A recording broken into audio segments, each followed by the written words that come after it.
Welcome to Detoxicity. By men, about men, for everyone. This is a podcast that's attempting to remix the narrative around masculinity, and I thank you for listening and supporting.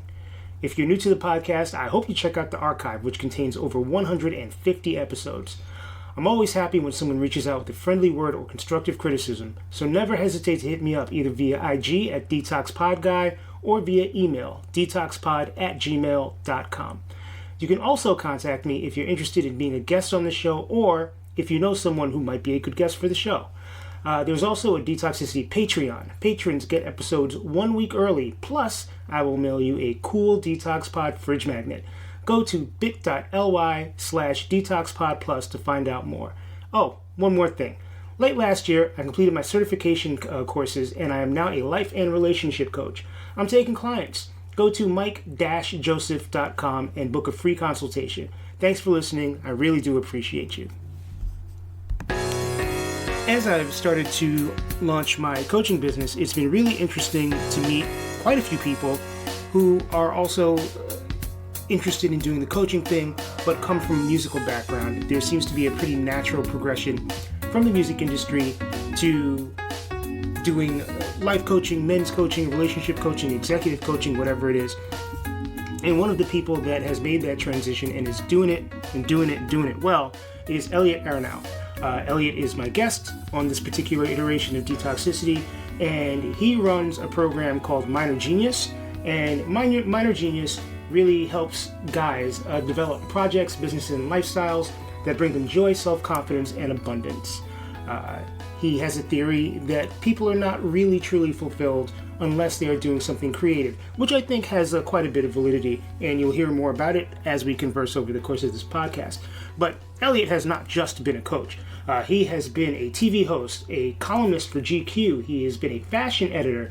He has been a record store clerk. Shout out to all the record store clerks out there. He's been a vintage clothing dealer. He talks a lot about everything from fashion, which is something that I don't know a whole lot about, so appreciate him chiming in with his perspective, to the thing that we kind of both see is a little weird about men's groups in this day and age. So Elliot's got a lot to say. He does most of the talking. So check out his story. Everybody, here is Els. Thank you. Happy to be here. My name is Elliot Aronow. I'm the founder of Minor Genius and the editor of the Minor Genius Substack. I would say that my work involves helping men advance spiritually, creatively, and sartorially. So it's a little bit of a mix of outside game, inner work, some fashion, some music, some nervous system regulation, and a sort of funky bitches brew of all those various factors. And what I would really like to talk about tonight is, we were just talking about this before we hit the recorded button, which is, I want to talk about the stereotyping of men's work and how I think this is a very big problem for our community and really for any man who's interested in beginning or continuing a path of self-discovery. Understood and agreed. Before we get to that, let's backtrack a little bit and talk about how you came into this work, because you have a very long history of doing multiple things before you circled around and decided to make this your focus. So let's talk a little bit about Elliot's history. Yeah, well, I've been kind of an underground dude my whole life. I grew up kind of short and not super rich. And so I use coolness, for lack of a better term, as my main protective mechanism against a world that I did not understand and that often felt very, very scary for me. And so going back as far as, I would say, like 9 years old, 10 years old, I was just super, super aware of fashion. I grew up in Staten Island in the late 80s, which was an amazing, amazing time for clothing and particularly New York fashion. And so I think my environment, once I moved to New Jersey, was so different for me, not just geographically, but culturally. I just felt like people there were very just kind of judgmental and uptight and just on a real different wave from what felt safe to me as a kid. And so I gravitated to fashion and music and comics and basically anything in the culture realm as a way to have that be my flavor of what I brought to the group. Like when you're a little kid, there's one guy that does the crazy stuff who's the daredevil. You got someone else who's a little bit more of the athlete. And so for me, my shtick was really people look to me to be like, what kind of sneakers should I get or what tape should I buy with my allowance? And Huh. really yeah, I guess you could say the first half of my adult career working in media as an editor at the Fader and Spin, different magazines was almost an offshoot of that vibe. And it was great. I moved to New York in 2002. I was in the underground scene at Rutgers in the punk scene and having no experience in music whatsoever, didn't even DJ at the radio station. I was like, I'm going to go work for the Strokes. And I literally opened up the LP and was like, okay, who's their manager? Emailed the manager, didn't get a response. I was like, who's their publicist? I didn't even really know what a publicist was, but I was like, I'm pretty good at talking. Let me go and do that. That is some So, major chutzpah. yeah, it's great. Sometimes it isn't, but a lot of the time I just claim it and dive in. And we'll get into the shadow side of that approach later on. But in that particular era, I just felt like the energy in New York, even you could feel it across the river where I was in New Jersey finishing up school at Rutgers. You kind of knew that something was going on because I had hung out in the city a lot in the late 90s and it kind of sucked. Like if there wasn't, I mean, maybe at the level that I was in, the underground music scene, it was super healthy and fun and cool, but there's not much of a quote unquote career in working with bands at ABC No Rio. You know what I mean? Right. So if you want to be in the real music business, there wasn't really too much popping in the late 90s. And so when all that stuff hit, Strokes, Yeah, Yeah, Yeahs, the Walkman, I was like, man, I got to get here. I got to do this. And so that's really where my story begins, just mailing CDs for the Strokes. Wow. Again, the chutzpah it takes for you to have no background in the music business at all, and then look at the back of a record or a CD or whatever, and be like, I'm gonna find out who these people are and who manages these people, and I'm gonna get a job with them. That doesn't even happen anymore, I don't think. It was a very different time, not to put on my like 43-year-old hat, but you really had to be in the streets, living it and doing it to make it happen for yourself. Like there was no keyboard warrior or clout chasing. The way that I got the internship with the Strokes was I literally cornered their publicist at a show. And I just said, I'm Elliot Aronow for New Jersey, and I've been writing you for 3 months to get an internship. What is it going to take for me to do this? And he's like, all right, man, talk to Dawn. She'll get you in the rotation. We'll figure it out. But I think coming out of the hardcore scene, no one really felt super inaccessible because all of my peers were in bands and making zines and booking shows. And it was a very vibrant community in New Brunswick, still is. It's kind of a legendary town for basement shows and DIY culture. And so no one really felt out of reach because I had already been on tour with bands that I had really, really admired. There was this band, The Locust, who were kind of famous in the noise scene. And I just was a super fan. And I wound up becoming friends with them. And I went on a couple tours and sold some merch up and down the East Coast. And once I saw that it was possible to be in the orbit of artists that you admire, I think that was really the foundation for me for the rest of my career was just this idea that there's no separation. You can just cross over and walk into the movie. Right. Yeah, I not that I interact with too many people who were the age now that we were then. But I think there's a much higher barrier to entry now than there might have been in the early 2000s. Well, I think people use gatekeeper now as a derogatory term, as like a nasty, oh, you gatekeeping. But Yeah. I think what's way creepier is all these robots that you've never met are gatekeeping. At least when I found out who the Strokes publicist was, shout out to Stephen Trachtenbreit, wherever you may be, I appreciate you. I knew that he was the one guy who I could talk to help advance this dream of mine. And I feel like now, if you're online, I guess you could DM people and it works. I respond to people when they DM me questions about how to break into the business stuff. But back then, again, it was more centralized. And I don't necessarily think that that was a bad thing, Me neither. especially if you wanted to get in, you know? Yeah, I'm right there with you. I do think gatekeeper is used as a derogatory term a lot. I think we're living in an era where there is no gatekeeping, whereas maybe before we lived in an era where there is too much gatekeeping. And I think the ideal would be to find out where that middle ground is. Yeah. And also,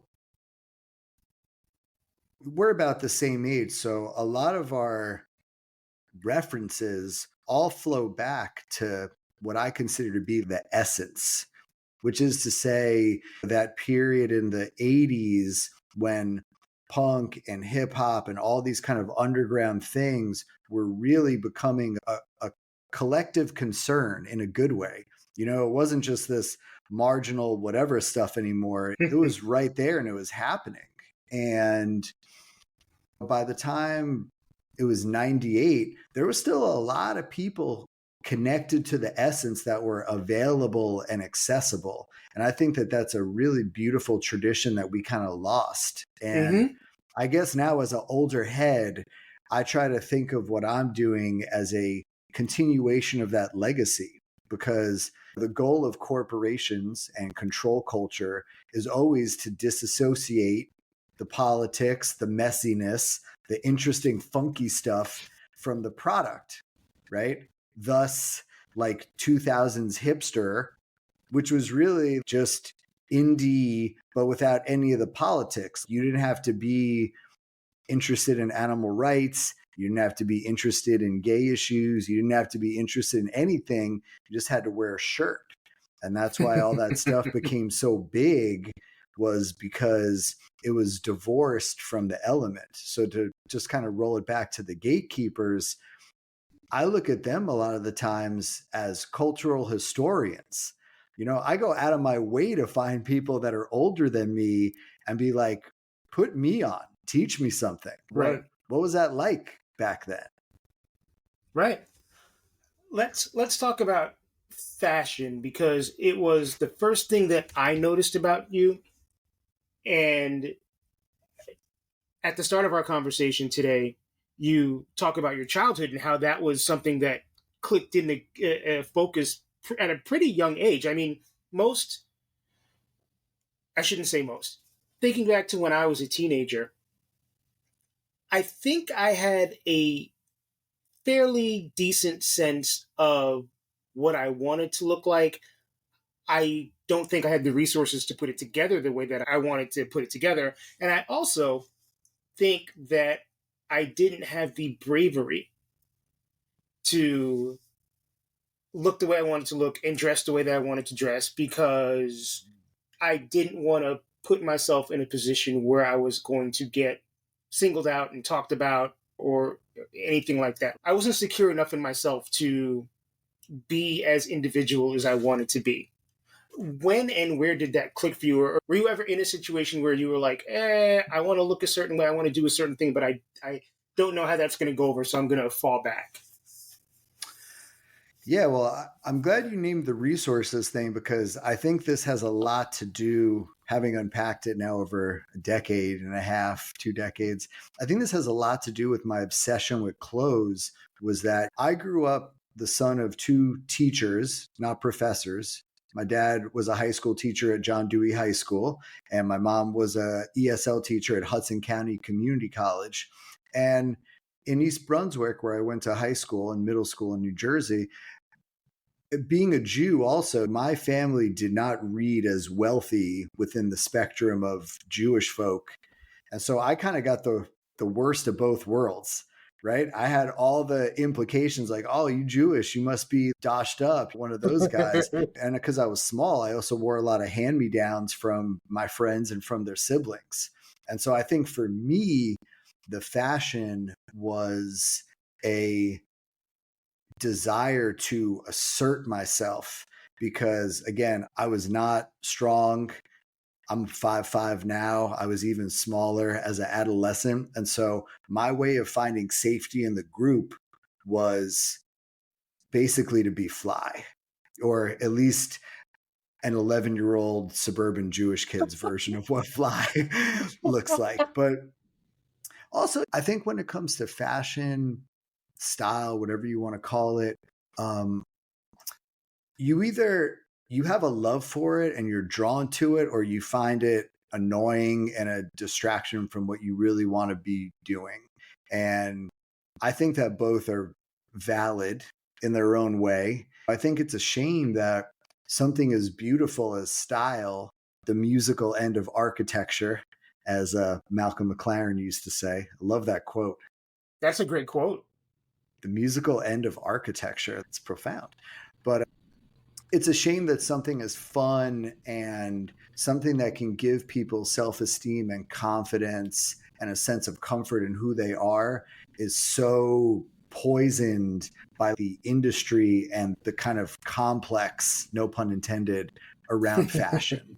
I think maybe the reason that I've been able to be a voice for some people in that area is I'm like obsessed with style, but completely uninterested in fashion. And it's great that you make that delineation, right? Because there is a difference.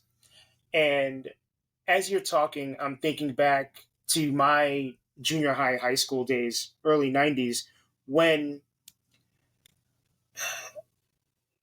I didn't come from means. Nobody I knew came from means. There was a pride that some guys took in looking put together, like having the name brand shit and the fly shit, but it wasn't really thought of as fashion. It was thought of as style. Mm-hmm. So I'm glad that you made that delineation. And now, as I'm thinking about it, it was athletic wear for the most part. It was either athletic wear or you were in Banana Republic fits or whatever.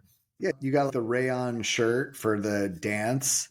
Go to Right. Chess King, maybe. Yeah, you were wearing your Z Cavarici or you were wearing cross colors and you had the hip hop gear on.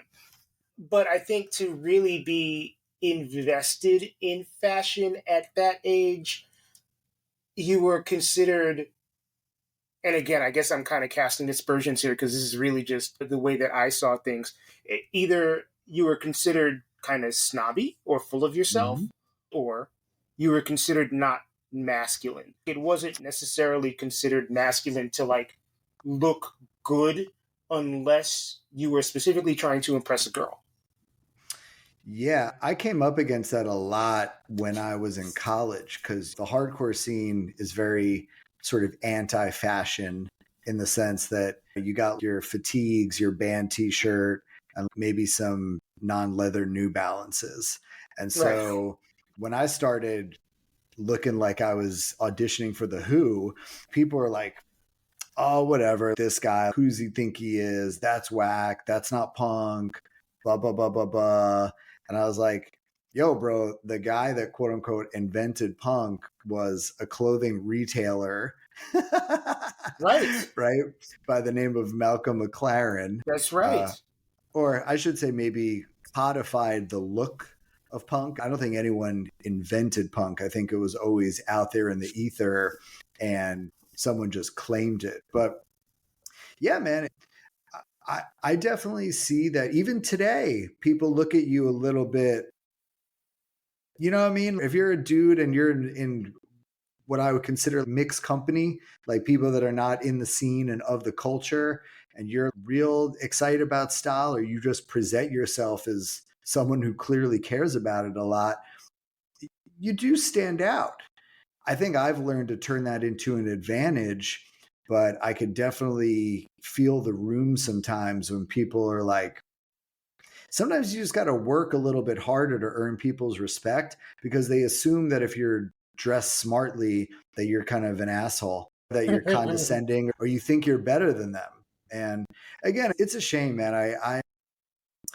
I really think that style is for the claiming and that anyone has access to it, and that dopeness should be expanded and not restricted. And I think that's what I don't like about the fashion industry, is that it tries to restrict dopeness to this very narrow and corny and consumeristic lane. But when you walk the street, especially in New York, I mean, so many people look dope. They don't even realize it.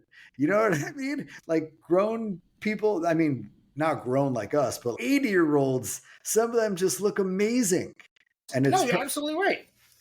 and also when I tune into why we, people like you and I and the folks listening, why we do this work, ultimately, I think what we are seeking is comfort in a world that has often felt kind of scary and uncomfortable. And for me, fashion has always been a way in which that's how I assert myself to feel comfortable. I want to walk into a place and look like I kind of belong there.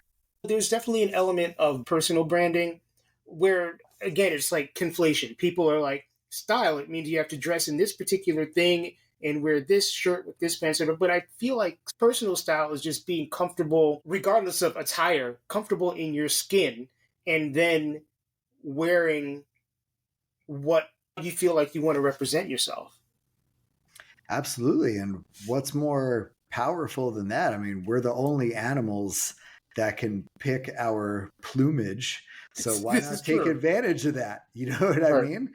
And I think that the role play element of fashion is always something that I was excited about. Like when I would see the video for Pass the Mic and MCA is wearing a green champion hoodie with snowboard pants and snowboard boots, I was like, that is ill. I do not have a champion right now, and I don't think my mom's going to buy me one, but that's who I wanted to be. And for me, music and fashion has just always sparked that synergistic thing where one feeds off the other. And I really have made it a big tenet of my life, is just having fun exploring those two things. Right. It's funny you bring the Beastie Boys up. A, because I just reread the book for like the 50th time. And B, because it is really interesting that post License to Ill, they created their own sartorial style. They weren't trying to look like anybody other than themselves. And I think that's super important. Well, again, I think when you're younger, all of us look for those cultural older brothers, right? Sometimes it's athletes, sometimes it's bands. And I think for me and a lot of folks in my age bracket, and I'll say it, particularly suburban Jewish dudes, they were really an archetype of, oh, someone who's like me can have a place in culture that's interesting and fun. And they're not trying to be anything that they weren't. They're just being themselves. And Right. I think that's a powerful message when you're at an age where you're trying so hard to find, who am I? What am I doing? All this is so scary. It is. I'm also wondering, I've talked about this to various extents with quite a few previous guests on the show, how much body positivity plays into your sartorial style. I think there are quite a few guys out there who are just not comfortable with the way that they look. And then how they react to dressing is an offshoot of that. Absolutely. And part of it, I would say, just from a technical level, is knowing what works for you. And that takes a little trial and error and is developed over years. But I feel like anyone, if they play to their passions, their dreams, their strengths, they can have a relationship with style where they're going to feel good about it. But I agree. It's very hard to dress up a person that you don't like. Yeah, that's a very succinct way of putting that. I mean, I did it for a long time, you know? I have a lot of experience in that particular detail of life. Right, right. So moving forward, you're doing the music thing. How do we jump from the Strokes to Minor Genius? And I realize there's a lot of stuff in between there. Yeah. So the shortest version is that I would say around 2012, my star, in terms of what I had worked very hard to cultivate, in terms of being a visible creator in New York City, was pretty sharply on the rise. I had hosted my own TV show and worked with a lot of bands, and I put out a zine. It got on the Wall Street Journal. And in the summer of 2012, it's just like that scene in the movie where the guys steal the car and they're like, this is never going to end. You know what I mean? And I was like, oh, watch out, world. What's next? And that October, a music website that I had founded called Record Label, RCRDLBL, everyone was like, yo, we're going to get bought. You got some equity here. You're going to make money. And instead, the whole thing got folded. And I had no job. And I spent a year reaching out to everybody and I couldn't get arrested. And I'm not talking about fancy jobs. I'm talking about, can I be a mid-level copywriter somewhere? And that period was really the beginning of the dark night of the ego. And I was 32 at the time. And I say this not to be extravagant or edgy, but just to say my 30s really almost killed me. In terms of who I was, you know, that dude got incinerated. Downtown, cool guy Els got incinerated. But the thing that was the scariest was that nothing had really come in to replace it for, I feel like, a good 7 years. And so, like most people, that's when I got really interested in self-development, because I was in so much pain. I was so confused. I had no money. I felt like I had no opportunities in life. Whatever cachet I had, it really wasn't worth shit to me in terms of putting food on my table and sustaining me. And that period, through the cave of caves of caves of caves, had me looking for answers. And that's when I became interested in men's work. That's when I became interested in metaphysics. And that experience, through all that dysfunction, all that creative constipation, we'll get to that later, by the way. My singular theory is that creative constipation, if you are an artist, is the root of the cause and root of all suffering and all unhappiness in our lives, is having things that we want to express, but not being able to manifest them in the physical world. But sure, all that took me to some crazy places, man. And I started going to men's groups, and maybe a little bit similarly to the same version of me that was like, I'm going to work for the Strokes. I was like, I'm going to start a men's group in my living room, and it's pay what you want. And I did that for about 2.5 years, man. Every week I had between 0 and 7, 10 dudes just posted up, and we did some work. We explored some shadows, and that was really how I cut my teeth, being able to do the work that I do now with Minor Geniuses. All that shadow work, all that internal investigation was just like a punk show in someone's basement. It's like, pay $5, pay $20, whatever. We're going to come here. I'm going to try and get out of whatever stuckness you're in. And so that was most of my 30s, was deep in the death of the ego, very, very deep in the shadow, deep in dysfunction, deep in struggle. I was a pretty ferocious pothead from age 15 to 38. And so on New Year's Day 2018, I just was like, it's over. And Cold honestly, turkey. bro, cold turkey. And Wow. honestly, I probably spent 2 years just all that suppressed emotion, right? That you try to bury by getting stoned.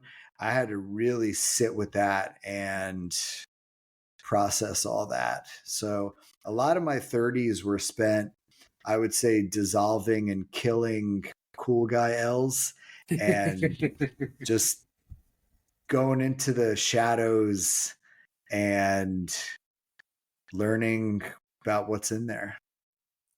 Some people get forced into those situations and they never come out.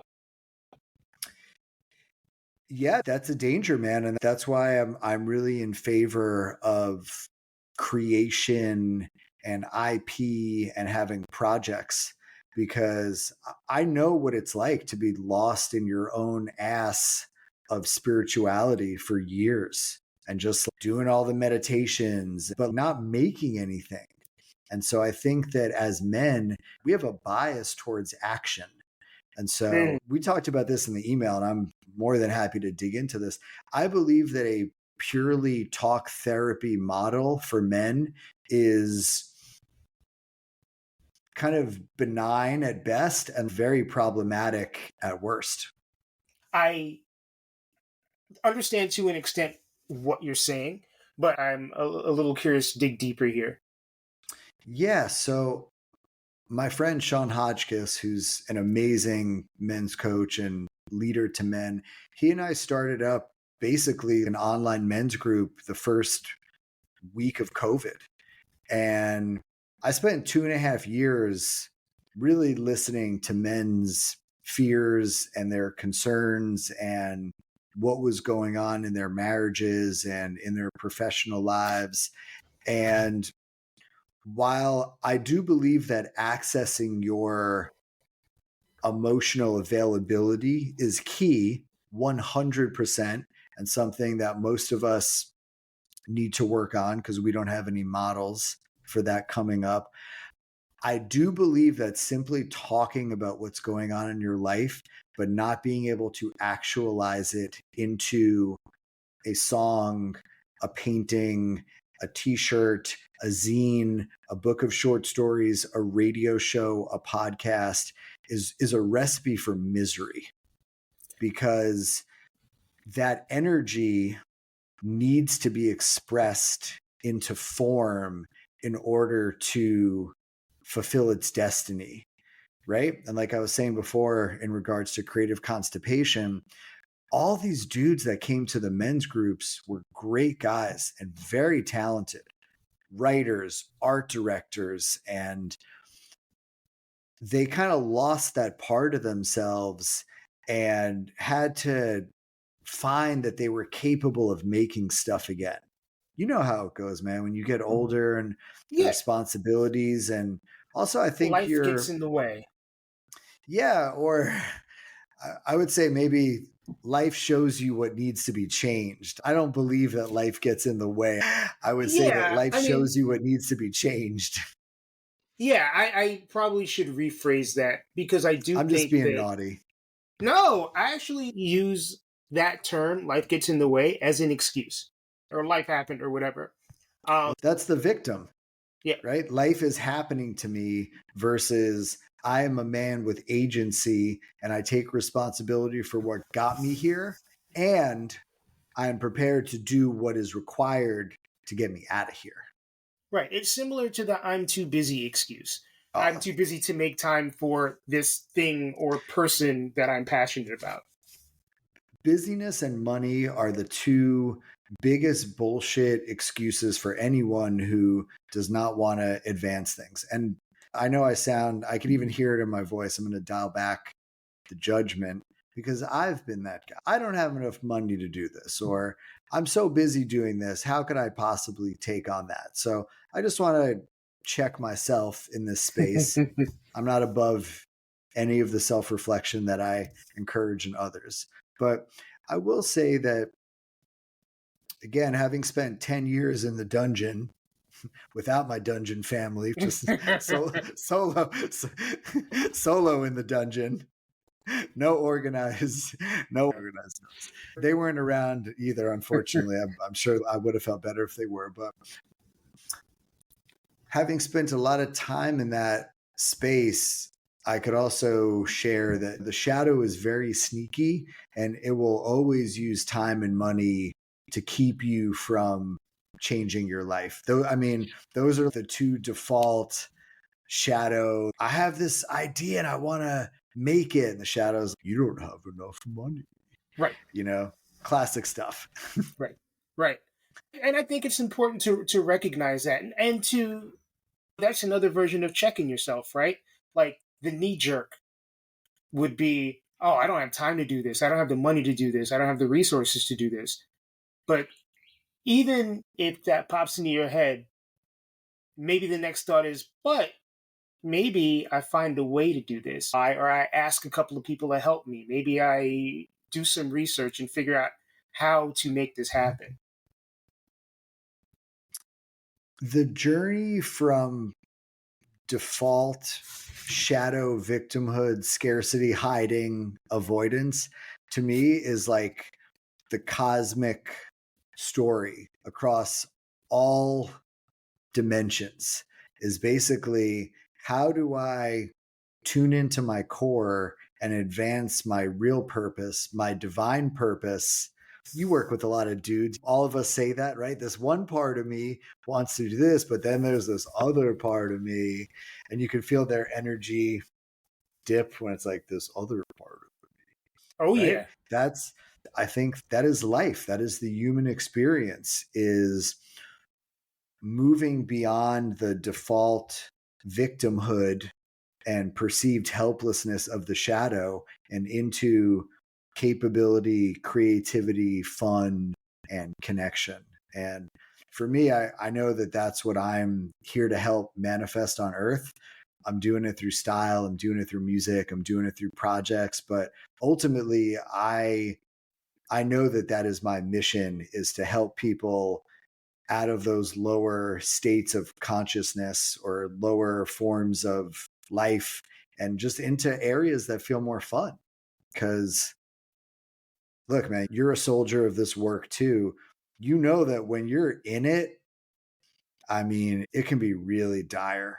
And It can be. I did the whole thing solo dolo because I was broke almost the whole time. So I DIY'd the entire thing on YouTube and free Buddhist meditation classes. And I know what it's like, and I'm sure you do as well, when you're alone in the woods, just real effed up. Trying to figure it out for yourself. Yeah, and feeling shame that you're going through this, and also not really having anyone to talk about these things with. Because I think a lot of guys in their social circle, maybe it's a little different for the younger cats, but for us, I never talked with any of my homies about that stuff until maybe 5 years ago, when it became a little bit more. Never talked about how things. I'm cool. Yeah, everything's cool, man. I'm good. Yeah, I think for those of us who are Gen Y and older, it has long been taboo to talk about this stuff unless it's with maybe a family member or a romantic partner, a sexual partner.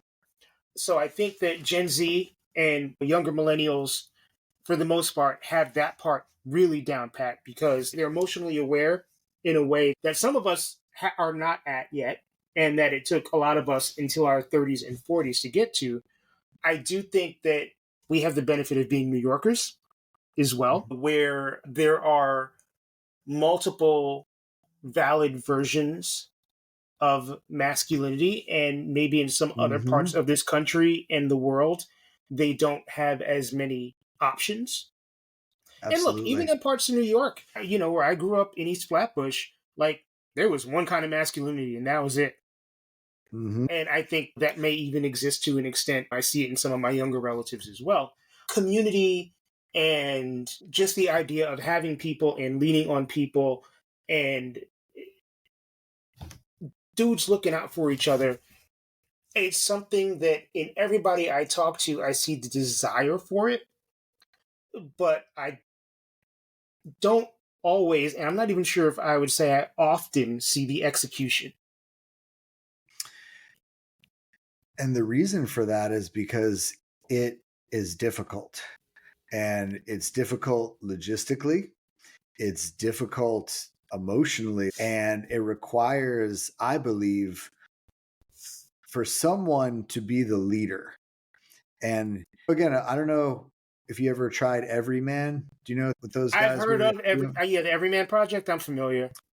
Yeah, so I was a part of a group, and so in that model, you're with 5 dudes every week, and there's a prompt, but you kind of get together and talk amongst yourselves.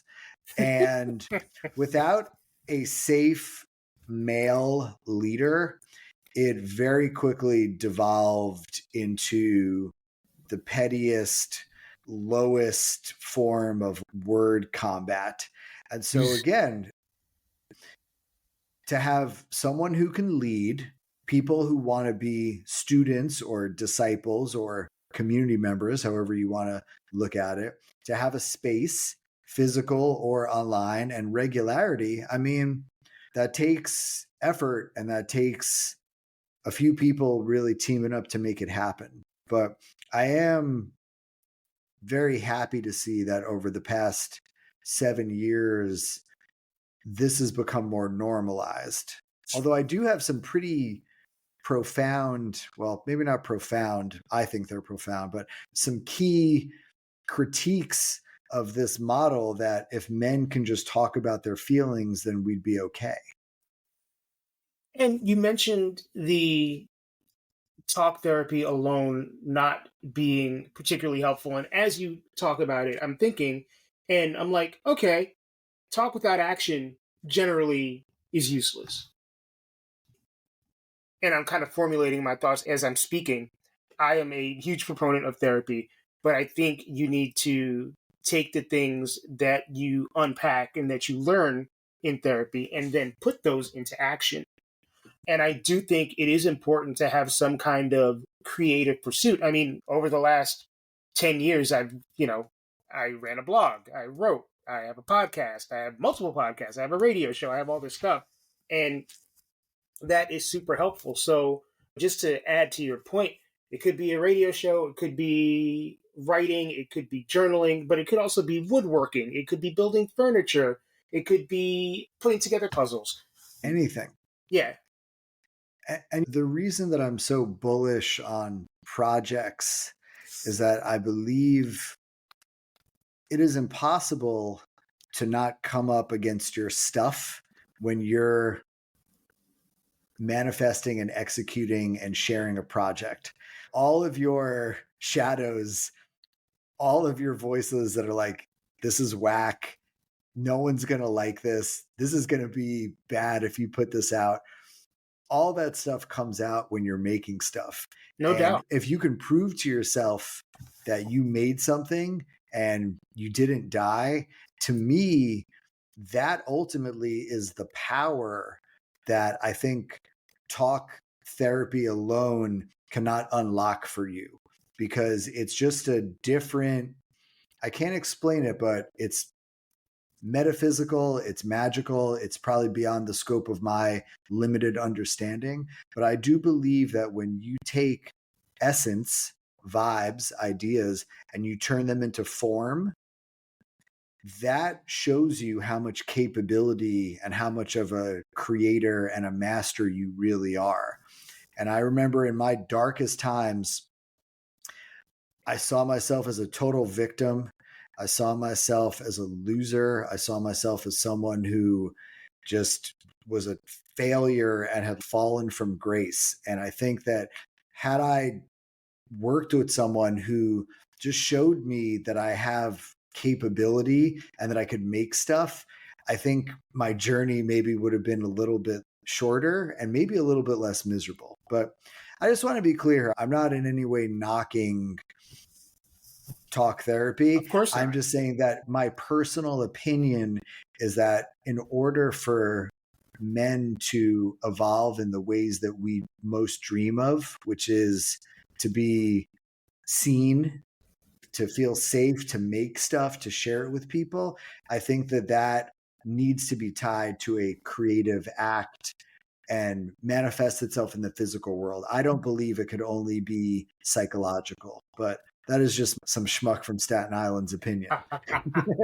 I think that's a valuable opinion. Also, I was trying to figure out a way to work in the fact that you are maybe the third person I've ever met from Staten Island. I've lived in New York for 36 of my 48 years. Mm-hmm. And Staten Island still just feels like like Narnia, kind of. Yeah, I found that there's really two subcultures of people that have a lot of Staten Island roots. One is people in the jiu-jitsu community. Second, we're going to go real left turn here, colonic hydrotherapists. What? Yes. I mean, first of all, do we know enough colonic hydrotherapists to even establish that point?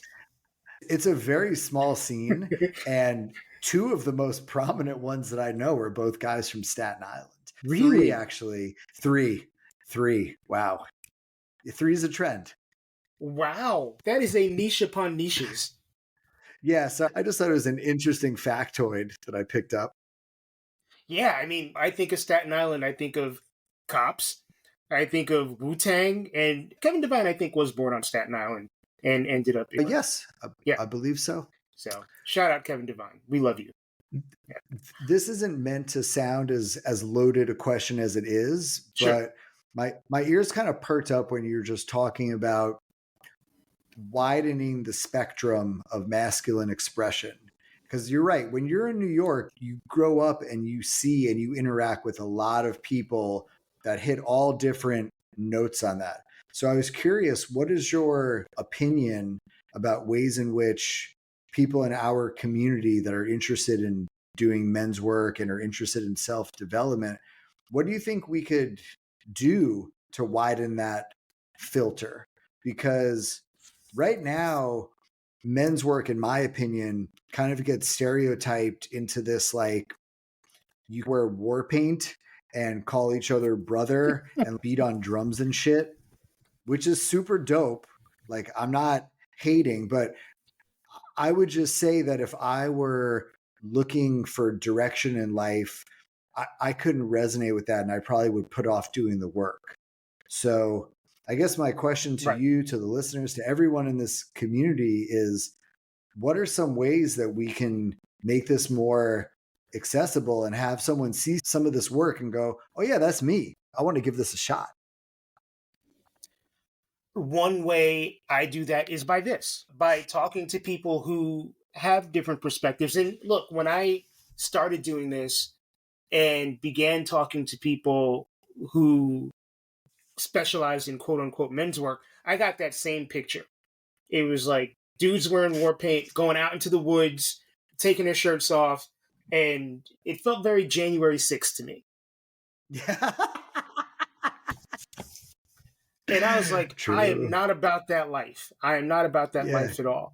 So I think some of it is listening to, appreciating, and vocalizing alternate perspectives and welcoming other perspectives.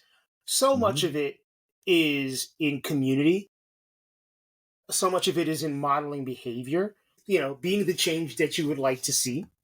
There's a million different ways that I think the definition of men's work needs to evolve, and we can all contribute to the evolution of it. Because again, I think there are some people who are probably afraid of it, or at least side eye it, because they equate men's work with hating women, which is 100% not the case, and or they equate it with these wilderness retreats where dudes are doing ayahuasca or whatever it is.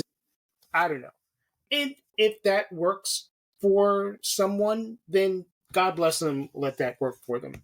But that's not accessible to most of us, and I don't think that's what most of us want. Yeah, and also I think that literally just being seen by other men and having a look around the room and be like, it's okay that we are men. I think that there is a incredible lack of empathy in this culture for men, especially post Me Too, because people are like, oh, well, y'all are the oppressors. You run the world, right? You are the ones responsible for everything terrible. What problems could you possibly have? And I think that that hit at like the worst possible time, because this guy who's like me, the guy living paycheck to paycheck, addicted to porn, smoking weed every night, I'm running the world. I feel like I have no fucking agency at all. And you are not at all empathetic to the fact that I am in pain. And I was talking about this with my homeboy yesterday. People on the quote unquote progressive side of things, I think have really failed at speaking to men, which is why so many of them just jump over to the right. Because on the left, they say, oh, you're a man, that's terrible. You need to hang that up. You need to suppress that. It's a bad thing. Talk more, have better feelings. There's not like, why don't you go to jiu-jitsu and go sweat and get out your energy? That's healthy and that's good. And that doesn't make you a bad guy. But instead, they're demonized for being men. And so the right says, yo, you're a man. Awesome. Fuck women. Not literally, but screw them. They suck. It's kind of like the Suge Knight Source Awards. You know what I mean? If you don't want someone telling you that you're all problematic and that you can't have muscles, come to the right wing. Come be on team Jordan Peterson. We love you. We accept you. It's cool. And folks on the other side, there's no credible alternative to that. And I think that that's what all of us, folks like me and you and the folks listening, that's what we're trying to work through is how can we extend an invite that does not demonize and put dudes on defensive from the jump? Right. And that's a fine needle to thread, you know. And one analog would be white people.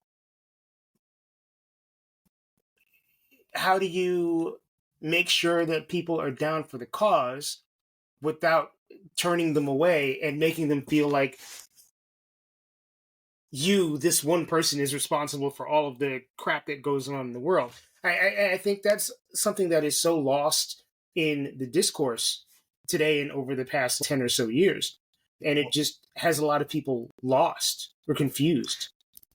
Well, it's very difficult to motivate someone out of their own shame. And I think that as a white man, I would say that the intersection of those two identities has led to me considering, okay, I am this and that's okay. How can I engage and leave all this useless shame behind me and actually find a way to be useful? You know what I mean? Because again, if your invitation into men's work is you're bad, you're aggressive, this is scary, you have to suppress anything that a woman might find dangerous, that is not going to motivate someone to want to do this work. Versus like, hey, you are who you are and you can just be that and we got you and let's get into it, right? Let's support each other. Let's also understand that you being different from me, it's not going to hurt me. And I think that that's a difficult nuance to get across in social media because people are so tribalized and there's this idea that anything that doesn't fall within their little cottage of safety is terrible and this thing that they need to eradicate. And it's like, man, when you're not operating out of those lower frequencies of like fear and judgment and shame, you can allow people to be who they are and not feel threatened. Right. In fact, you probably be excited. I think it's enjoyable to have a spicy life, you know? I won't get into details, but let's just say that I held what at a certain point in time was a very low status opinion about a certain thing going on in the culture. And my homies that were willing to talk and hear what I had to say, it actually strengthened our relationship. It made us better friends. It made us love each other more, And I think that if we could stop weaponizing our opinions so much, there's an opportunity to kind of chop it up and see that ultimately we pretty much want the same shit. That is where community comes in. That is where true community comes in. Yeah. Well, dudes do not excel at maintaining relationships the way that women do. Like, when's the last time you just called a homie up and said, why don't we just bullshit for 3 hours? They'd be like, what? I do that. I know. I do that too. But, it's this idea of unstructured, quote unquote, non-productive homies time is very alien to most men because we've been groomed to hyper specialize in certain areas to the detriment of everything else, right? And we tend to hyper optimize for work, romantic partner, and children if you have them. And if it's not those three things, people just, and I think that we really suffer, man. Like our grandfathers went bowling. You know what I mean? Our pops, they played baseball, they did stuff. And I think that if anyone here is listening and you want to be part of the guys who bullshit and walk around club in New York, hit me, DM me because I'm down for this. There's so much value to that stuff. There's so much value to just like, you can go bowling, you can have some sort of social activity, but also just sitting in a room, sitting on a couch, listening to a record, talking to one another, having a discourse, connecting. Yeah, people, I think, post-COVID especially, have sort of lost this idea of we become helicopter parents to our inner childs. Wow, okay. Right? And so rather than just letting ourselves vibe and be and just do natural things that you did before the internet, what would you do?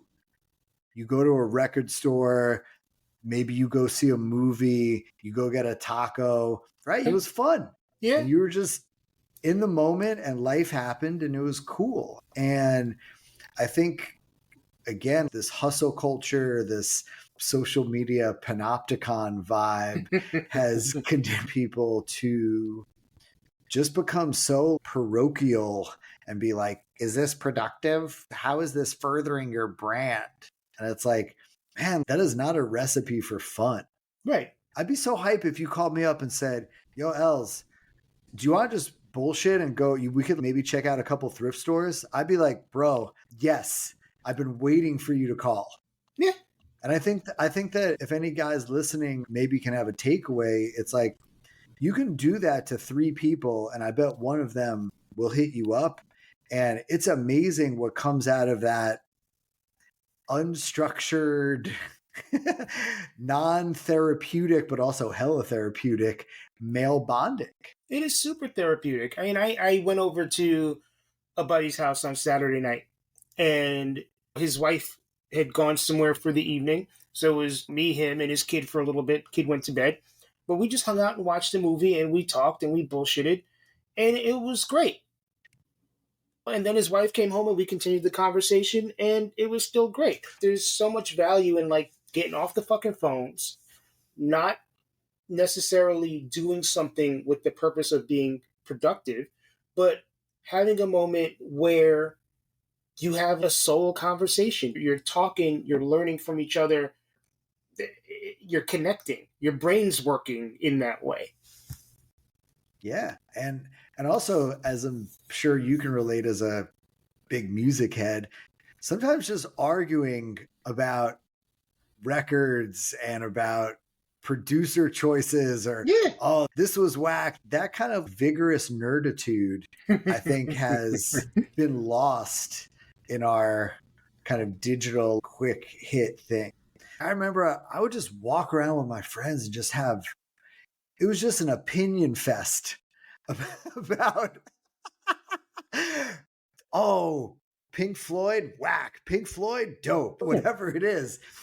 Wu-Tang Forever, terrible. Should have been a single LP. No, amazing. It's their white album, whatever. And just bullshitting.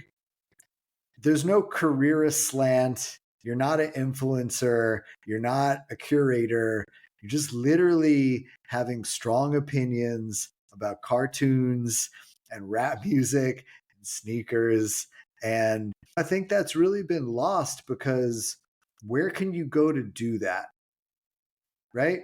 I trained jiu-jitsu. I started when I was 40 and I've been on this path for a couple of years now. And you learn a lot about male culture because, women come, but ultimately it's a lot of dudes Right. trying to choke each other and have fun. And the dojo, because it exists, that becomes the place where you can come and act all this stuff out and get out some aggression and have a good time and have a sense of humor and just feel loved. I know it sounds weird because jiu-jitsu, it's like people trying to break your fucking neck, but you feel loved. And part of the challenge, I think, for a lot of us is like, we don't have our dojo. We don't have the place where it's like, come here, we're going to learn some cool shit. We're going to argue. We're going to have fun. And you're going to leave just feeling like, my peoples. Right. This is kind of stereotypical urban planner jargon, but it's like third space, man. I know it sounds kind of gauche to use this verbiage, but I wish someone would just underwrite a constructive clubhouse for men. The other thing, sorry, I'm kind of on one right now. I'm now like, what does that look like? Yeah, right? I know somebody will sponsor that. The other thing, by the way, is just the kind of deterioration of intergenerational male relationships. Right? Like, I really go out of my way now to befriend and learn from guys in their 50s, 60s, even 70s, and also to chop it up with guys that are 29, 22, 25. We need that big time. That's, again, a reason why I like jiu-jitsu is because you get a real mix of people, all different backgrounds, all different experiences. And there's just something about having that tribal vibe that really gets lost on the internet. Because I don't know any 25-year-olds that are like, oh, let me follow this like 60-year-old, you know what I mean, guy in the suburbs. Yeah. That 60-year-old would have to be Jay-Z, Yeah. Jay-Z is not 60. Whatever. Mid-50s. I love that. Or Ice-T. Okay, Ice-T. Rick Rubin. Yes, Rick exactly. Rubin. So that's a fun piece of homework for us is where's the clubhouse? Where's the dojo? I think it's really important to have some sort of salon type event. Absolutely. That's where you and I met. Yeah. Sure, music was the focus, but ultimately I was like, yo, anybody who's interested in the life and music, I want to meet these people. And so I was so hyped when we just had a conversation and connected because, again, there was a dojo where we could come and train and build and do our thing, right? And men really suffer when we don't get to see the same dudes regularly. I know that sounds hella basic, but man, when I was growing up in the hardcore scene, that was amazing. It's just knowing people from the scene and seeing them, oh, you going to that show? Cool, yeah. And just knowing that they were going to be there and you were going to be there. And when you get to be our age, that gets lost. And I think we lose a lot when you don't see the same dudes regularly, I think you have a really good point. I try to pull my friends together once a month or so just to hang. And sometimes I get pissed off because it's like, oh, this person says they're busy and all this other stuff. But I do think that there needs in every group to be one or two people who are like, I don't care how annoying this is. I'm going to try to pull these people together as much as possible. Yeah, well, again, right? This goes back to the everyman thing. Someone's got to be the leader. And being the leader does not mean that you're an egomaniac or you're a despot. It just means that you are prepared to lead. And to me, that is a gift, right? When I work with minor geniuses one-on-one, they understand and want my leadership, and that doesn't mean I tell them what to do, right? And it doesn't mean that I impose my opinions and my judgments on them. It just means that they are coming to me for a specific sort of guidance. And I know that when I allowed myself to be led by men that I trusted, my life opened up in incredible ways, because my father does not present as traditionally masculine. He's very laid back. I mean, he taught theater appreciation at John Dewey High School. So he's ahead. Right. He knows about all dope things in the arts, but he wasn't like, I'm going to come and lead you, or I'm going to protect you from your mom when she's trying to run the show, And so having men in my life who said, I will lead you, was an incredible healing experience for me. Right. And now that I've learned what it looks like to see true masculine leadership, I take that as a real privilege and a real responsibility. And I know that there are dudes listening that are like, yeah, I'm that dude. I could go and lead. And so be that dude. I say to you, my friend, be that dude. Because you get the programming how in this culture, people want you to not be that dude, especially if you work in a conventional corporate setting. That's not really cool. You're looked at as being a little bit of an A if you do that. But I would offer that the people that are ready to receive your leadership are here right now. And if you put out the bat signal and you stay with it, they will arrive. It just gave me a good jolt of inspiration. Yeah, me too. Okay, so you and I are going to go bullshit and argue about records and maybe look at some clothes. And then after that, we're going to figure out who's subsidizing this intergenerational male clubhouse where you can just come and get some free game. Word. If anybody out there listening has deep pockets, or a rich uncle, or however you get it, it wouldn't take very much. I mean, there's more abandoned frontage. We could literally do it in an office building that would be psyched to have us one night a week. You know what I mean? No, you're absolutely right. This was fun. This was fun, Elliot. Like I said, I was so pumped to come on here because I just think that men's work has become so stereotyped and made so self-serious and unfun. Right. And I always love the way your world is so invitational and not self-serious. Like, that's what I love about your Substack, which, by the way, is low-key incredible. Oh, thank you. It's just you being like, I don't know if this is profound. This is just some shit that I was thinking. I love that you give yourself permission to be kind of wildly unfocused, but in a way that also seems very curated. I try not to have any pretense when I'm writing stuff, because at the end of the day, it's really for me. So it's the contents of my brain. And if people want to follow along, I mean, I hope that they do, but I'm not going to force anybody into that. It's going to be kind of on my terms. I would love to see 12 of them stapled at Kinko's. just Substack bangers, little zine. Be tremendous. We'll figure that out. Yeah. Cool. Thank you, Elliot, for taking time out of your schedule to sit and chat. And thank you for your enthusiasm about sitting and chatting. I think when you're excited to talk to somebody, that obviously makes the conversation better.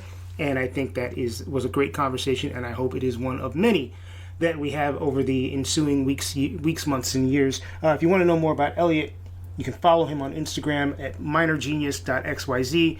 His website is also minorgenius.xyz, and you can do everything from subscribe to his Substack, which is super, super entertaining, to booking a session. He's got a specialized playlist, all that good stuff. So check him out. Once again, that is minorgenius.xyz. Thanks again, Elliot. Appreciate you, man.